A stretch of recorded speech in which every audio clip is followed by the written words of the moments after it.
Hello every one. അപ്പോൾ ഇന്ന് ഞാൻ പറയാൻ പോകുന്നത് സ്വീഡനിൽ എത്തിക്കഴിഞ്ഞാൽ ഉടനെ ചെയ്യേണ്ട 1-2 ഇമ്പോർട്ടൻ്റ് ആയിട്ടുള്ള കാര്യങ്ങളെക്കുറിച്ചാണ്. അതിലൊന്നാമത്തെയാണ് നമ്മൾ സിം എടുക്കുക എന്നുള്ളത്. പിന്നെയാണ് നമ്മൾ പിൻ നമ്പർ, പേഴ്സണൽ ഐഡൻറ്റിഫിക്കേഷൻ നമ്പറിന് അപ്ലൈ ചെയ്യുക. അതിനെ തുടർന്ന് ഒരു സ്വീഡിഷ് ഐഡിക്ക് അപ്ലൈ ചെയ്യുക എന്നുള്ളത്. അപ്പോൾ നമുക്ക് ആദ്യമായിട്ട് എങ്ങനെയാണ് സിം എടുക്കുക എന്നുള്ളത് നോക്കാം. അപ്പോൾ സിം എടുക്കാൻ വേണ്ടി എന്താ ചെയ്യേണ്ടതെന്ന് വെച്ചാൽ, നമ്മുടെ സ്വീഡനിൽ ഒട്ടുമിക്ക സൂപ്പർ മാർക്കറ്റുകളിലും ഫ്രീ ആയിട്ടുള്ള സിമ്മുകൾ അവൈലബിൾ ആണ്. അപ്പോൾ നിങ്ങൾക്ക് ഇഷ്ടപ്പെട്ടത് ഏതാണോ സിം, നിങ്ങളുടെ ബഡ്ജറ്റും അതൊക്കെ നോക്കിയിട്ട് ഇഷ്ടപ്പെട്ട ഒരു സിം എടുക്കുക. എന്നിട്ട് നമുക്ക് തന്നെ അത് ആക്ടിവേറ്റ് ചെയ്യാവുന്നതാണ്. നിങ്ങൾക്ക് കൺവീനിയൻ്റ് ആയിട്ടുള്ളൊരു പ്ലാൻ അതിൽ ആക്ടിവേറ്റ് ചെയ്യുക. അത്രയുള്ള സിം എടുക്കണത്. ഞാൻ പേഴ്സണലി യൂസ് ചെയ്യുന്നത് ലൈക്ക എന്ന് പറഞ്ഞ സിമ്മാണ്. എനിക്കത് കുറച്ചുകൂടി ബഡ്ജറ്റ് ഫ്രണ്ട്ലി ആയിട്ട് തോന്നി. അപ്പോൾ ഞാനും ഹസ്ബൻഡും അതാണ് യൂസ് ചെയ്യുന്നത്. അപ്പോൾ അത്രയേ ഉള്ളൂ സിം എടുക്കുക എന്നുള്ളത്.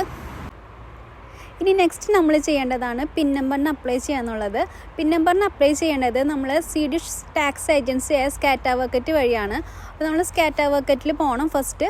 അതിന് പോകുന്നതിന് മുൻപായിട്ട് ഡോക്യുമെൻറ്റ്സ് എല്ലാം എടുത്തു എന്ന് ഉറപ്പ് വരുത്തുക. എടുക്കേണ്ട ഡോക്യുമെൻറ്റ്സ് ആണ് RP കാർഡ്, പാസ്പോർട്ട്, അതുപോലെ മാരീഡ് കപ്പിൾസ് ആണെങ്കിൽ മാരേജ് സർട്ടിഫിക്കറ്റിൻ്റെ കോപ്പി, പിന്നെ നമ്മൾ നിൽക്കുന്ന അക്കോമഡേഷൻ, നമ്മളുടെ പ്രോപ്പറായിട്ടുള്ള അഡ്രസ്സ്, അത്രയും കാര്യങ്ങൾ എടുക്കണം.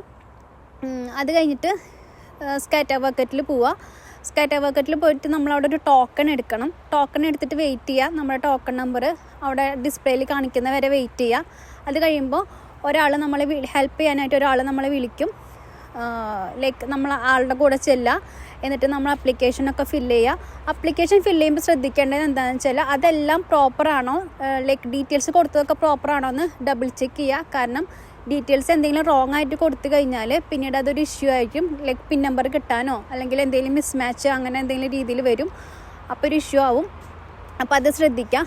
പിന്നെ ഒരു കാര്യം ശ്രദ്ധിക്കേണ്ടത് എന്താണെന്ന് വെച്ചാൽ, പിൻ നമ്പറിന് അപ്ലൈ ചെയ്യുമ്പോൾ നമ്മൾ കൊടുക്കുന്ന അഡ്രസ്സ് അത് ഭയങ്കര ഇമ്പോർട്ടൻ്റ് ആണ്. കാരണം ഇവിടെ എല്ലാതും പോസ്റ്റൽ മെയിൽ ത്രൂ ആണ് വരുന്നത്.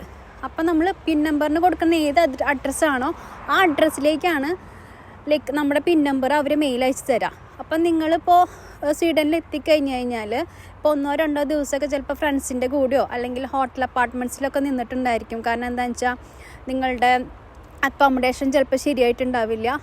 അപ്പോൾ ആ ഒരു അഡ്രസ്സ് കൊടുക്കാണ്ടിരിക്കുന്നതാണ് നല്ലത്. പ്രോപ്പറായിട്ടുള്ള അഡ്രസ്സ്, നിങ്ങൾ എവിടെയാണോ ശരിക്കും നിങ്ങൾ സ്റ്റേ ചെയ്യാൻ ഉദ്ദേശിക്കുന്നത് ആ അഡ്രസ്സ് കൊടുക്കുന്നതായിരിക്കും ഏറ്റവും ബെറ്റർ. കാരണം എന്താണെന്ന് വെച്ചാൽ പിൻ നമ്പർ കിട്ടാൻ വേണ്ടിയിട്ട് കുറച്ച് 1 വീക്ക് എന്തായാലും എടുക്കും. അപ്പോൾ ആ ഒരു അഡ്രസ്സ് കൊടുക്കുന്നതായിരിക്കും നല്ലത്. ഞങ്ങളുടെ കേസിൽ എന്താണെന്ന് വെച്ചാൽ, ഞങ്ങൾ വന്നപ്പോൾ സ്റ്റേ ചെയ്തത് ഒരു ഹോട്ടൽ അപ്പാർട്ട്മെൻറ്റിലാണ്. അത് കഴിഞ്ഞിട്ട് ഞങ്ങളൊരു 7 ദിവസം കഴിഞ്ഞിട്ടാണ് HFABൻ്റെ അക്കോമഡേഷനിലേക്ക് മാറിയത്.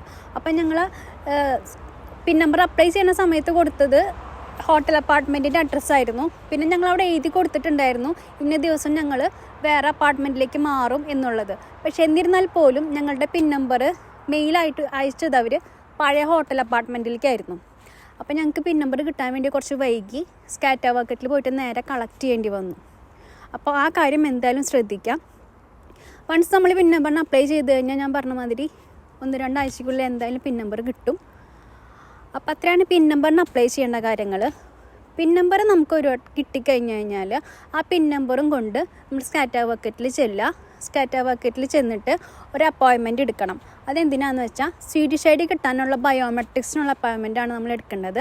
ബയോമെട്രിക്സിന് അപ്പോയിൻമെൻറ്റ് എടുത്തു കഴിഞ്ഞാൽ നമുക്കൊരു ഡേറ്റും ഒരു ടൈമും തരും അപ്പോയിൻമെൻറ്റ്. അപ്പോൾ ആ ഒരു ഡേറ്റിനും കറക്റ്റ് ഡേറ്റ് ആൻഡ് ടൈമിന് നമ്മളവിടെ എത്തിയിരിക്കണം. കാരണം എന്താണെന്ന് വെച്ചാൽ അതിലെന്തെങ്കിലും വേരിയേഷൻ, നമ്മളിപ്പോൾ നേരം വൈകിട്ട് എത്തിക്കഴിഞ്ഞാൽ അവർ നമ്മളെ എൻ്റർ ചെയ്യാൻ വേണ്ടി സമ്മതിക്കില്ല. അപ്പോൾ അപ്പോയിൻമെൻറ്റ് എടുത്തിട്ട് നമ്മൾ ആ ഡേറ്റിന് ചെല്ലുമ്പോഴും പിൻ നമ്പറിന് ചെയ്ത മാതിരി ഒരു ടോക്കൺ എടുക്കണം. ടോക്കൺ എടുത്തിട്ട് വെയിറ്റ് ചെയ്യുക. അപ്പോൾ നമ്മളെ ഒരാൾ വിളിക്കും. നമ്മളെ ബയോമെട്രിക്സ് ഒക്കെ നോക്കും. നമ്മളുടെ ഹൈറ്റ്, അതുമാതിരി ഹൈറ്റ് നോക്കും. പിന്നെ നമ്മുടെ ഫോട്ടോ എടുക്കും. അത്ര കാര്യങ്ങളാണ് ചെയ്യുള്ളൂ. അതാണ് ബയോമെട്രിക്സിൻ്റെ ഒരു പ്രൊസീജിയർ എന്ന് വരുന്നത്. വൺസ് നമ്മൾ ബയോമെട്രിക്സിന് അപ്ലൈ ചെയ്തിട്ട് ബയോമെട്രിക്സ് കഴിഞ്ഞ് കഴിഞ്ഞാൽ പിന്നെ നമ്മൾ വെയിറ്റ് ചെയ്യുക. ഒരു 1 വീക്കിനുള്ളിൽ വേറൊരു ഇഷ്യൂസ് ഒന്നും ഇല്ലെങ്കിൽ 1 വീക്കിനുള്ളിൽ നമുക്ക് സ്വീഡിഷ് ഐഡി കിട്ടും. അപ്പോൾ നമ്മുടെ സ്വീഡിഷ് ഐഡി കിട്ടിയെന്ന് എങ്ങനെയാണ് അറിയാമെന്ന് വെച്ചാൽ, നമ്മുടെ ഫോണിലേക്ക് നമ്മളവിടെ കൊടുത്തേക്കണ ഫോൺ നമ്പറിലേക്ക് ഒരു മെസ്സേജ് വരും, നമ്മുടെ സ്വീഡിഷ് ഐഡി റെഡിയാണെന്ന് പറഞ്ഞിട്ട്.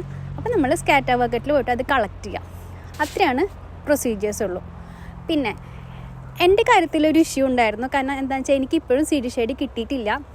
അതിൻ്റെ കാര്യം എന്താണെന്ന് വെച്ചാൽ ഡൽഹിയിൽ മെഷർ ചെയ്ത ഹൈറ്റും ഡൽഹി എംബസിയിൽ മെഷർ ചെയ്ത ഹൈറ്റും ഇവിടെ വന്നിട്ട് ബയോമെട്രിക്സ് എടുത്തപ്പോൾ മെഷർ ചെയ്ത ഹൈറ്റും തമ്മിൽ നല്ല വ്യത്യാസമുണ്ട്. ഒരു 10 സെൻറ്റിമീറ്ററിൻ്റെ ഒരു വ്യത്യാസം വന്നിട്ട് എനിക്ക് CD ഷേഡ് കിട്ടിയില്ല. പക്ഷേ ഹസ്ബൻഡിന് കിട്ടി.